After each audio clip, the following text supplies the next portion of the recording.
오늘 이 아침 나눌 하나님의 말씀은 요한복음 8장 1절에서 6절까지 말씀입니다. 요한복음 8장 1절로 6절까지 우리 함께 말씀을 읽습니다. 예수는 감람산으로 가시니라. 아침에 다시 성전으로 들어오시니 백성이 다 나오는지라 앉으사 그들을 가르치시더니 서기관들과 바리새인들이 음행 중에 잡힌 여자를 끌고 와서 가운데 세우고 예수께 말하되 선생이여 이 여자가 간음하다가 현장에서 잡혔나이다. 모세는 율법에 이러한 여자를 돌로 치라 명하였거니와 선생은 어떻게 말하겠나이까? 그들이 이렇게 말함은 고발할 조건을 얻고자 하여 예수를 시험함이러라. 예수께서 몸을 굽히사 손가락으로 땅에 쓰시니. 아멘. 기도드리겠습니다.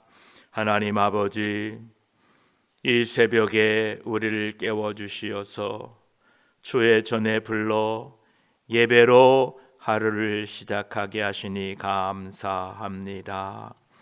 하나님의 은혜가 아니고는 우리가 오늘날 이곳에 설 수 없습니다. 하나님의 은혜가 아니고는 지금까지 살 수 없었습니다.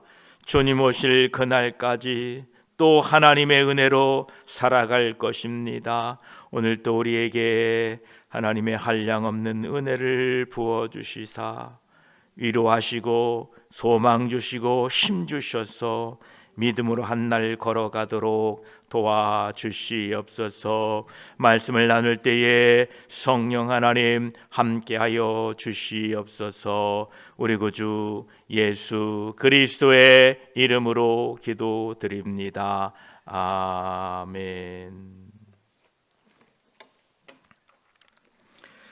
이제 8장 1절에 예수는 감람산으로 가시니라 말씀하십니다. 이 앞 7장의 마지막 구절과 대조가 됩니다. 7장 마지막에는 다 각각 집으로 돌아가고, 여기에서는 예수님 감람산으로 가셨다 이렇게 기록되어 있지요. 이 요한복음에서는 예수 그리스도에 대한 두 가지의 두드러진 특징을 강조하고 있습니다. 첫째는 그분의 본질적인 영광, 그 거룩하신 영광을 드러냄과 동시에 다른 한편에는 스스로 낮아지심을 강조하고 계십니다. 예수 그리스도는 하나님의 영원하신 독생자로 말씀이신 하나님이십니다. 그러나 다른 한편으로는 사람들로부터 모욕과 멸시와 무시를 당하기도 하십니다. 요한복음 4장에서는 예수님께서 길을 가시다가 피곤하셨다라는 것을 읽게 됩니다. 힘과 능력이 무한하신 하나님께서 스스로 육신을 입고 이 땅에 오셔서 많은 고초를 우리들을 위하여 당해 주셨습니다. 여우도 굴이 있고 공중의 새도 거처가 있으되 인자는 머리 들 곳이 없도다 이렇게 말씀하셨지요. 그래서 사람들은 다 각기 집이 있었는데 우리 주님은 이 땅에 집이 없으므로 다 각각 집으로 돌아갔으나 예수께서는 감람산으로 가셨다라고 말씀하고 계십니다. 부요하신 주님께서 우리를 위하여 가난하게 되신 것입니다. 고린도후서 8장 9절에도 말씀하십니다. 우리 주 예수 그리스도의 은혜를 너희가 알거니와 부요하신 이로써 너희를 위하여 가난하게 되심은 그의 가난함으로 말미암아 너희를 부유하게 하려 하심이라 말씀하십니다. 당시에 예수님은 자가용 하나 없었는데 그래도 우리들은 다 자동차 몰고 다니지요. 예수님은 집 한 채 없으셨는데 그래도 우리는 거처할 집이 있지요. 주님은 우리를 위하여 가난하게 되셨습니다. 참으로 감사합니다. 이제 감람산으로 가셨던 주님께서는 2절에 아침에 다시 성전으로 들어오시니 백성이 다 나아오는지라 앉으사 그들을 가르치시더니 라고 말씀하고 계십니다. 이제 이 8장에서는 생명의 빛 되시는 예수 그리스도의 광채가 서서히 드러나기 시작합니다. 그 시작을 알리는 단어가 바로 이른 아침에, 즉 대낮이 되는 시각을 말하고 있습니다. 예수님께서는 아침에 다시 성전에 들어오셔서 백성들에게 말씀을 가르쳐주고 계십니다. 예수님의 공생애는 우리들에게 자신의 발자취를 따라오도록 모범을 보여주신 것입니다. 예수님께서는 너희는 먼저 그의 나라와 그의 의를 구하라 라고 말씀하셨는데 자신의 이 설교하신 것을 실천하는 모습을 보게 됩니다. 예수 그리스도의 제자된 우리들도 주님이 그러셨던 것처럼 이 아침에 하나님의 얼굴과 축복을 구함으로써 하루를 시작해야 됩니다. 예수님이 하셨다면 우리도 따라 해야 됩니다. 하나님의 약속은 나를 간절히 찾는 자가 나를 만날 것이다 이렇게 말씀하셨습니다. 우리가 매일 진정으로 하나님과 함께 시작한다면 우리의 삶은 전적으로 달라질 것입니다. 그렇게 해야만 우리는 우리 주 예수 그리스도의 발자취를 따르는 동안에 우리가 해야 할 의무와 싸워야 할 영적 전쟁에 필요한 힘과 지혜를 하늘 아버지로부터 공급받게 될 것입니다. 이 광야의 훈련장에서 매일 주시는 만나를 거둠으로 그것을 먹고 힘을 내어 하나님의 구름 기둥과 불 기둥을 따라 약속의 땅 가나안 천국으로 전진해 나아갑시다. 2절 중반부에 보면 백성이 다 나아온지라 이렇게 말씀하고 계시지요. 이 말씀에 다라는 말은 모든 사람을 가리키는 말이 아닙니다. 이것을 잘못 해석하면 보편 구원설, 즉 누구나 다 구원해 주신다라고 오해할 수가 있습니다.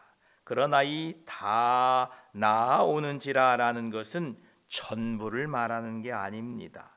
예를 들면 세례 요한의 제자들이 그의 스승에게 와서 그리스도가 아주 많은 사람을 자기에게로 이끌고 있다라고 불평하는 내용이 있는데 앞에 요한복음 3장 26절에 그들이 요한에게 가서 이르되 랍비여 선생님과 함께 요단강 저편에 있던 이 곧 선생님이 증언하시던 이가 세례를 베풀매 사람이 다 그에게로 가더이다. 물론 예수님이 세례를 베푼 것은 아니었지만 세례 요한의 제자들이 다 그에게로 가더이다라고 했는데 이 다가 전부를 뜻하는 말이 아니다라는 겁니다.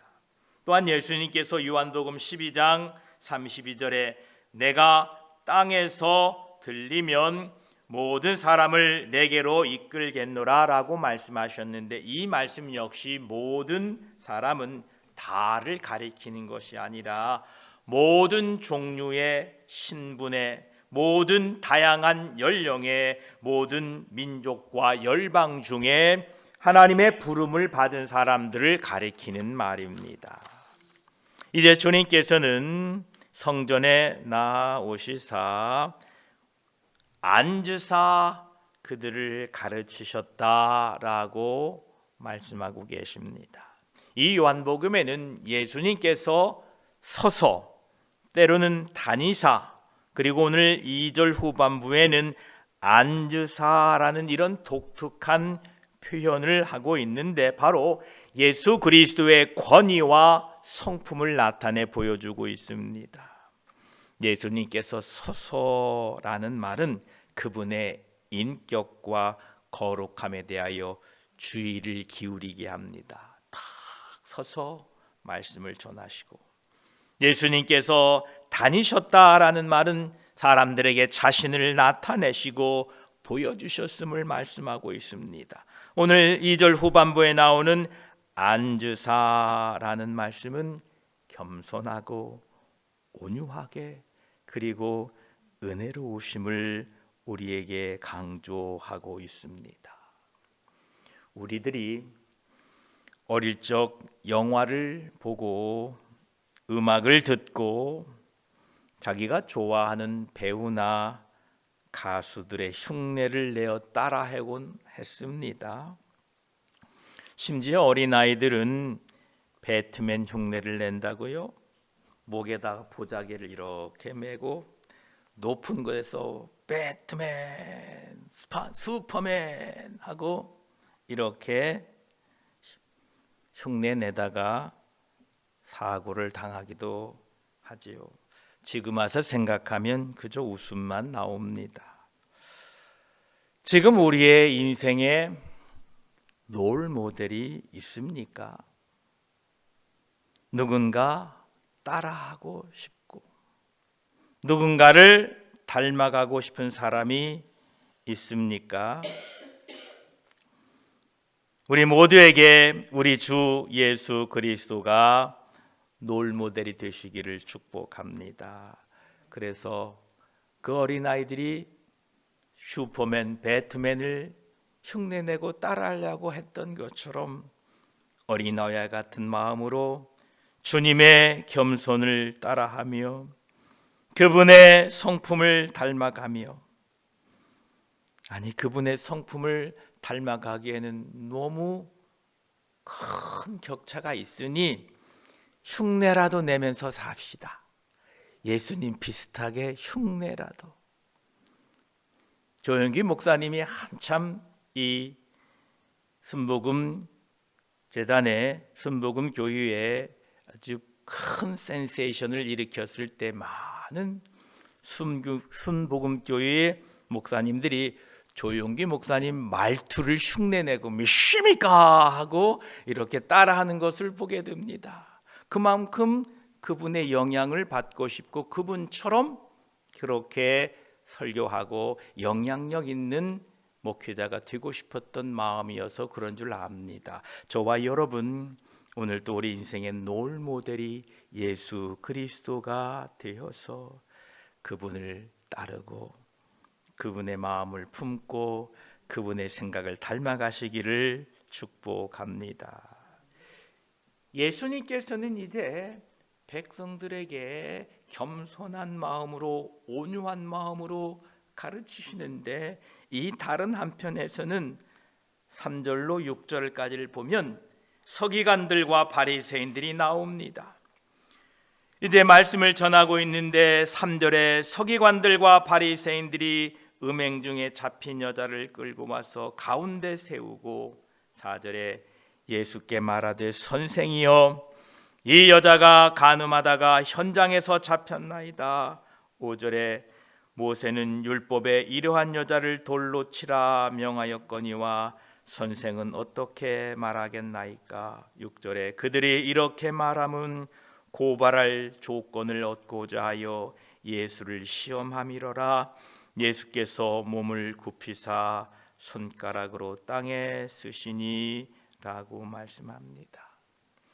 이 서기관들과 바리새인들이 전날에 아랫사람들을 보내서 예수 그리스도를 잡아오라고 했는데 그 계획에 실패했기 때문에 이제 그들은 새로운 계획을 만들어냈습니다.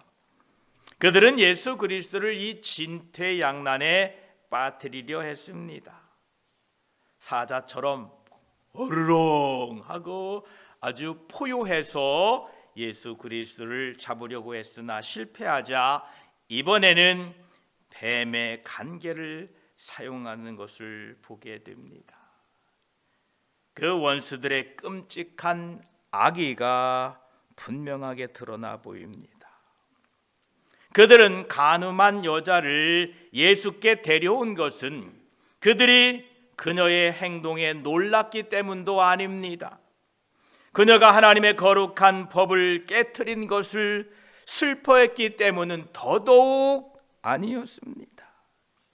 그들의 목적은 그들의 악한 계획을 달성하는데 그녀의 죄를 미끼로 사용하는 것입니다.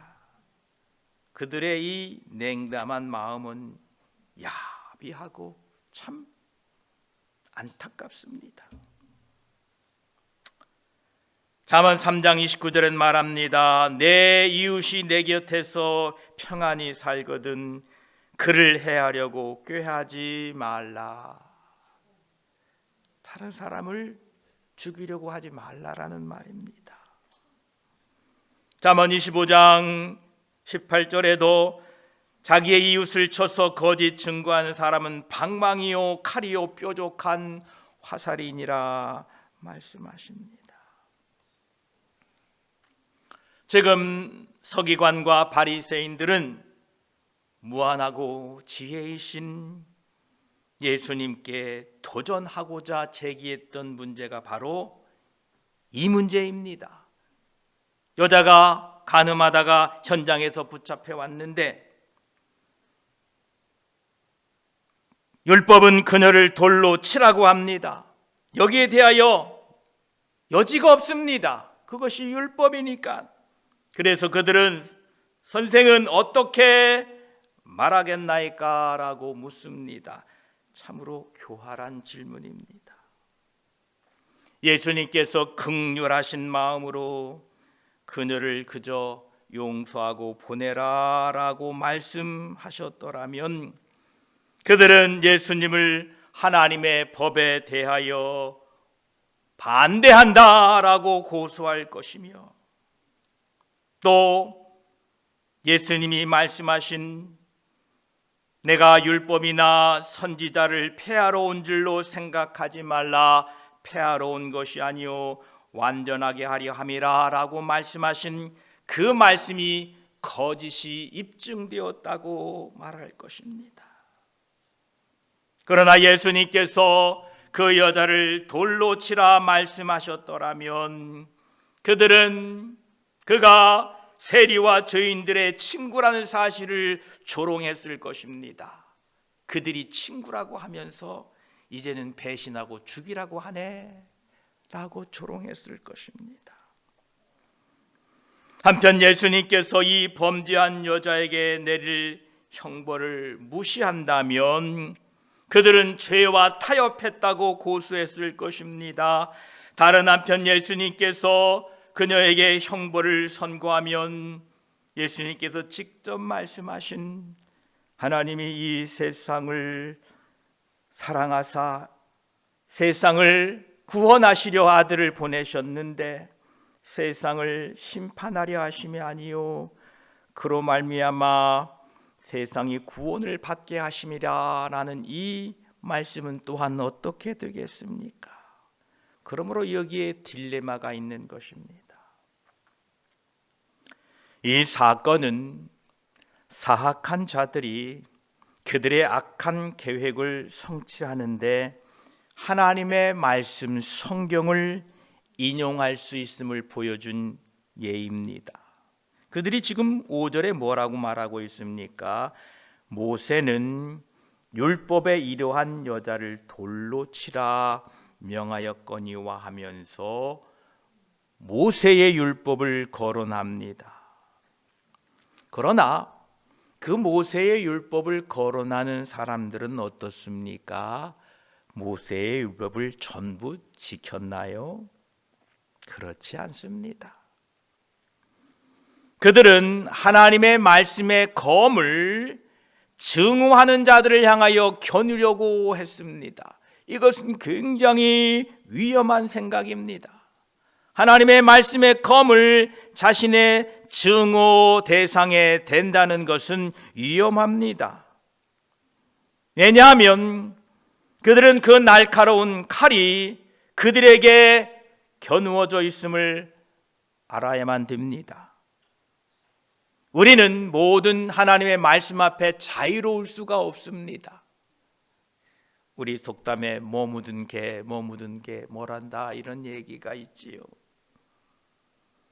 다른 사람을 정죄하기 위하여, 다른 사람을 죽이기 위하여 성경을 인용하는 자들이야말로 가장 큰 죄인일 수도 있습니다. 다른 사람들 눈 속에 티끌을 가려내려고 열망하는 사람들은 대개 자기 눈 속에 들보를 가지고 있는 사람들인 것입니다. 지금 예수 그리스도께 원수들이 이 문제를 제기한 것은 단순히 어떠한 한 시대의 문제만은 아닙니다. 이것은 이성을 가진 인간으로 하여금 하나님과 대결할 수 있게 했고, 또한 대결할 수 있는 가장 심오한 도덕적인 문제를 지금 그들이 가지고 왔다라는 겁니다.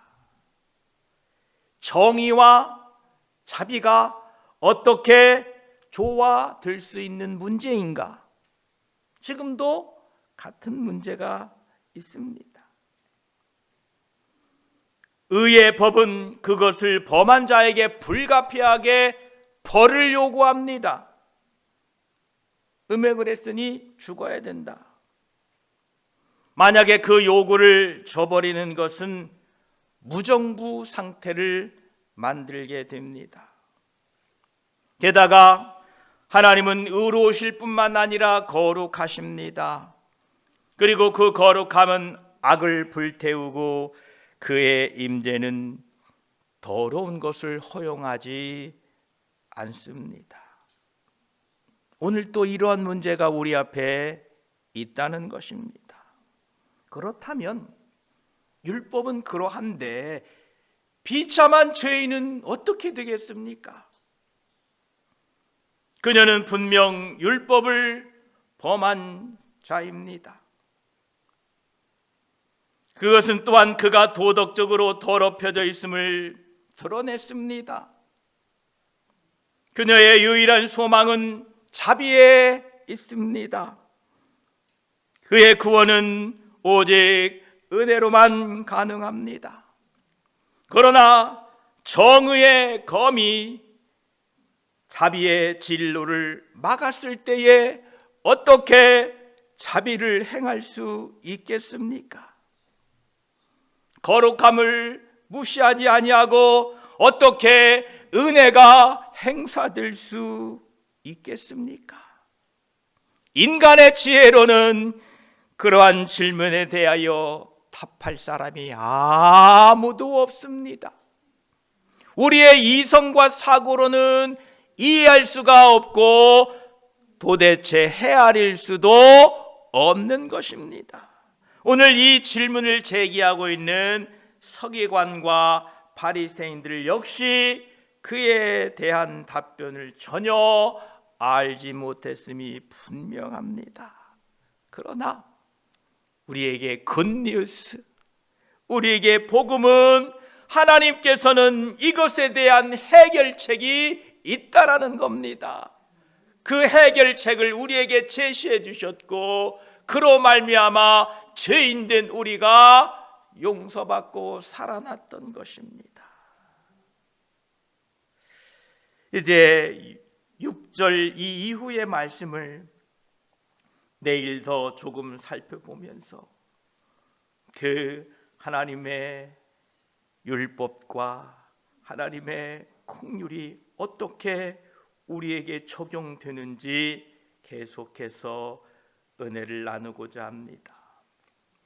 오늘도 우리의 삶의 롤모델이 되시는 예수 그리스도를 바라보시고 그분의 말과 그분의 행동과 그분의 삶을 따라가려고 연습하고 애쓰는 하루 되시기를 축복합니다. 기도드리겠습니다. 하나님, 다 각기 집으로 돌아가고 7장이 마쳐졌는데 이제 8장에서는 예수님은 감람산으로 가셨다고 했습니다. 예수님은 돌아갈 집이 없었습니다. 우리를 위하여 참으로 가난하게 되셨습니다. 감사합니다. 예수님께서는 이제 다시 성전에 들어오셔서 백성들에게 나아가 앉으셔서 겸손한 모습으로 그들을 가르칠 때에 원수들은 예수님께 음행 중에 잡힌 여자를 끌고 와서 가운데 세우고 선생님이여 이 여자가 간음하다가 현장에서 잡혔나이다.